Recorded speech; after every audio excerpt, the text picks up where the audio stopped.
Hello and welcome back to class. This is part 7 of the How to Make a Conversation with Confidence series, and today I wanted to take some time to talk about pronouns, which is something that can especially come up with meeting new people and meeting strangers, but it's also a grammar part that can get a little tricky. So let's go over it. There are a lot of pronouns. Pronouns are anything that replaces a noun, like this book, for example. Instead of the book, I can say it. It is in my hand. The book is green and it is in my hand, instead of saying the book is green and the book is in my hand. It helps to avoid repetition. Okay, but today we're going to focus only on personal pronouns, and that means pronouns that refer to human beings, individuals, like me. My name is Alex, and I use he or they pronouns. When you refer to me, you can say he is Alex or they are Alex. Now let's look at, there are 3 sets of popular personal pronouns. Now there are other personal pronouns that some people use, but we'll focus on the most popular 3 for this video here. We have he, him, his, which is masculine, she, her, hers, which is the feminine set of pronouns, and they, them, theirs, which is the neutral set of pronouns. Now we also use they, them, theirs for plural. So to describe a group of people, for example, a soccer team. If you're walking down the sidewalk and you look over, you see the soccer team working very hard, you can say they are hard workers. They are a great soccer team, meaning the group, multiple people.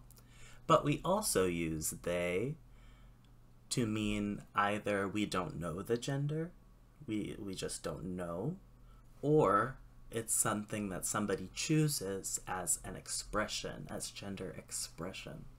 They choose to go by they, them, theirs pronouns. So how do we use this in a sentence? What does the subject, object, possessive mean? Here's the first example with he. He asked him to return the book immediately. It's his. Okay, let's dissect this. He is the subject of the sentence. That's the main person. He asked, that's our verb. He asked him. Him is the object. So these are 2 different men. He asked him to return the book immediately. It's his. His is the possessive pronoun. It replaces the book. The book is his. Okay? Now she asked her to return the book immediately. It's hers. So same exact thing here, but with the feminine pronoun. She is the subject. She asked her. Her is the object of the sentence. To return the book immediately. It's hers. Hers with the S. That's the possessive pronoun. Finally, the neutral pronoun. They asked them to return the book immediately. It's theirs. So we have 2 people. Just like he, him, there were 2 men. She and her, 2 women, most likely. And they, them, either we don't know the gender or they're just 2 persons, maybe 2 non-binary people. They asked them to return the book immediately. It's theirs. Okay, one other grammar point we need to go over is the possessive adjective, because we use this a lot. That's her phone.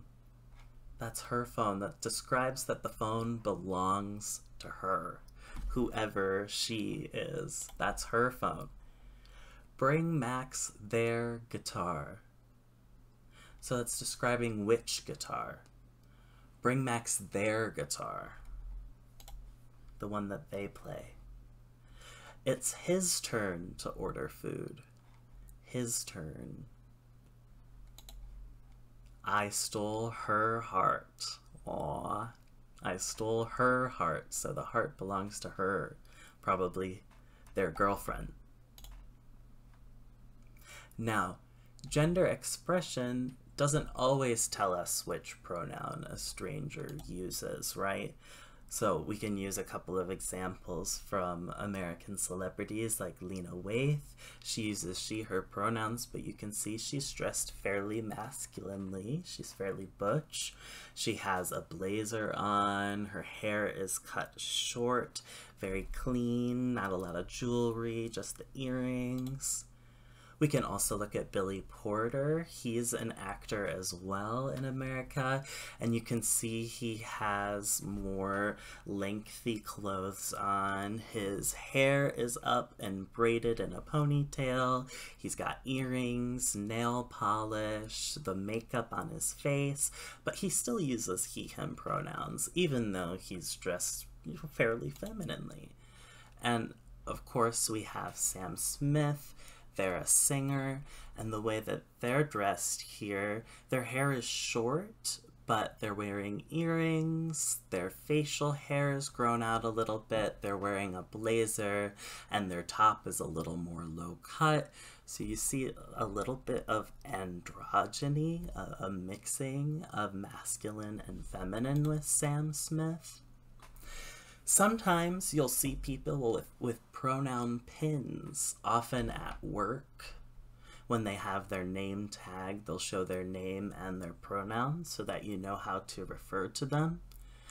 It's also becoming more popular with young people to wear pins, or people who use they, them pronouns, because they, them pronouns are less common and it's less, I guess it's harder to tell if somebody uses they, them pronouns by just looking at them. So it's becoming more common to see pins like that. But if they're not wearing a pin, how do you know? Now, it's not very polite to go up to somebody and ask, are you a man or a woman? It's kind of rude. The better thing, if you're in a conversation with somebody and you want to know how to refer to them, you ask, what are your pronouns? What are your pronouns? So we go back to that first visual I showed you.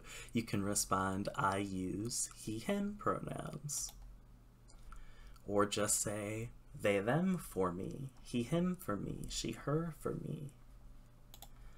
Or you can say, I prefer. That means I like this, or this is my favorite. I prefer she, they. If you see something like that, she, they, pronouns mixed together, that means mix those pronouns together when you refer to them. So you can say, she is a fish, or they are a fish, right? Mix them together. And that's the end of the video today. Thanks so much for coming, and take care.